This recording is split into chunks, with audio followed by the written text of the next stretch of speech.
त्यामध्ये सवड या नूतन हॉटेलचा शुभारंभ या ठिकाणी आयोजित केलेला आहे। या शुभारंभाला या ठिकाणी उपस्थित असलेले भारतीय जनता पक्षाचे ज्येष्ठ नेते, आमचे सहकारी सन्माननीय नवनाथ भाऊ, या ठिकाणी उपस्थित असलेले ॲडव्होकेट शिवानंद पाटील, माझे सहकारी तानाजी भोकरे, या ठिकाणी उपस्थित असलेले अवी देशमुख, सत्यजित गायकवाड, आकाश फटे, उद्योगपती प्रवीण इंगोले, साहेबराव बाबर, आता आलेले माझे सहकारी अच्युतराव फुले, हे कोण कोण आले, हिरो कुठे आहेत, ते अभिनेते, उपस्थित असलेले सर्व सिने अभिनेते सगळे एक बघा, सगळे साऊथ वाली मंडळी आहेत, आलेत का? यायला सिने अभिनेत्री माधुरी पवार या ठिकाणी उपस्थित, आता नुकत्याच वेळात थोड्या वेळात येतील। अर्जुन आंबेकर, महावीर, सचिन चव्हाण, सूरज मोरे, साऊथ ऍक्टरची मंडळी आहेत। आपल्या बिलेवाडी येथील चिरंजीव प्रदीप बाबर, त्याचबरोबर दिनेश बाबर, या बाबर कुटुंबानं काही दिवसापूर्वी गुरुदत्त प्युअर व्हेज या हॉटेलचं उद्घाटनालाही आम्ही सगळी मंडळी उपस्थित होतो, मी उपस्थित होतो।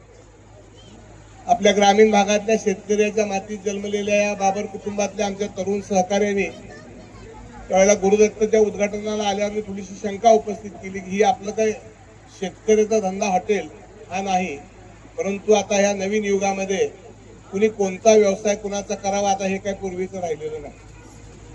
त्यामुळं हे हॉटेलचं उद्घाटन केलं आणि त्यानंतर बऱ्याच वेळा चौकशी केली, अरुणरावगड केली, आमच्या देशमुखांची चिरंजीवागड केली। अतिशय चांगला उद्योग व्यवसाय या ठिकाणी बाबर कुटुंबाचा त्या दोन तरुण सहकार्याने अतिशय जिव्हाळ्यानं चिकाटीनं ग्राहकांना सेवा देत ते हॉटेल गुरुदत्त अतिशय चांगलं चालवलं।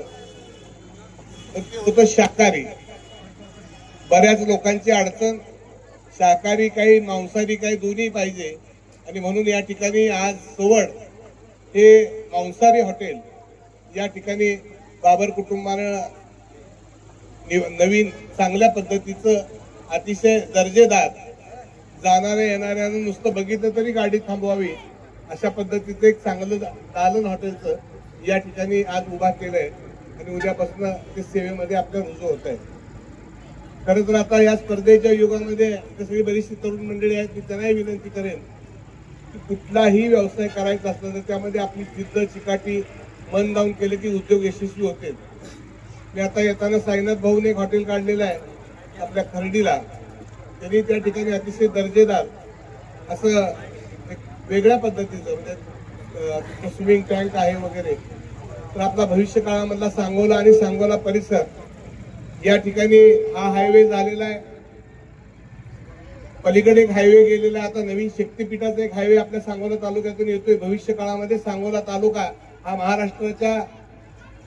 महाराष्ट्राच्या उद्योग व्यवसायाच्या मध्ये जसा डाळिंबानं बोरानं पुढे गेला तसा उद्योग व्यवसायामध्ये सुद्धा निश्चितपणाने या ठिकाणी पुढे जाणार आहे। आणि म्हणून मी या दोन बंधूंना मनापासून त्या शुभेच्छा देतो की आपण शेती व्यवसायाबरोबरच एक अतिशय लहान वयामध्ये यशस्वी उद्योग तुम्ही करून टाकला किंवा दाखवला, त्याबद्दल तालुक्याच्या वतीनं मी विशेष दोघांचं मनापासून या ठिकाणी स्वागत करतो, आभार मानतो आणि आमच्या सगळ्यांच्या वतीनं मनापासूनच्या शुभेच्छा देतो की आता हे दुसरं दालन तुमचं सुरू झालेलं आहे। आता तुम्हाला विनंती करतो की आता शक्तीपीठ हायवे गेलेला आहे, आता काल परवा दिवशी आपण त्या वासूचं एक हॉटेलचं उद्घाटन आम्ही केलं, अच्युत आपल्या त्यांचं तिसरं का चौथं हॉटेल आहे शास्त्री, ते शेतकरी कुटुंब आहे। त्याचबरोबर त्याही रोडला बऱ्यापैकी चांगले हॉटेल्स, लोकांना सेवा दिली की आपण त्यामध्ये यशस्वी होतो।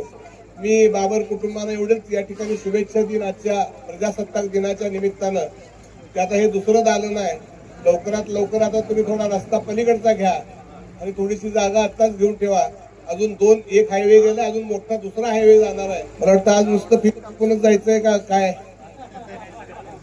नाही, आज कार्यक्रमाला जायचंय, पाहुणे रावळे मित्रमंडळी जीव घाला। मी पुन्हा एकदा मनापासूनच्या शुभेच्छा देतो. आणि पुन्हा येणार आहे तेव्हा उद्घाटनाचं जेवण असेल.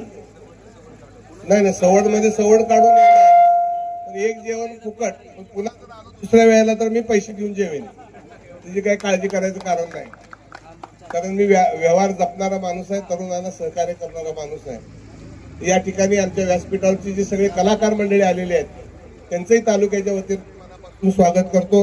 आपण रोजच त्यांना टीव्हीवर बघतो, ठिकाणी आपल्याला प्रत्यक्ष सगळी ही मंडळी बघायला मिळालेली आहे. कार्यक्रमाला जायचं असल्यामुळे मला एक फीत कापून मला जायला परवानगी द्यावी अशी मी विनंती करतो. धन्यवाद. जय हिंद, जय महाराष्ट्र. जनमत सबस्क्राईब करा, लाईक करा, शेअर करा. आपल्या हक्काचं आपलं न्यूज.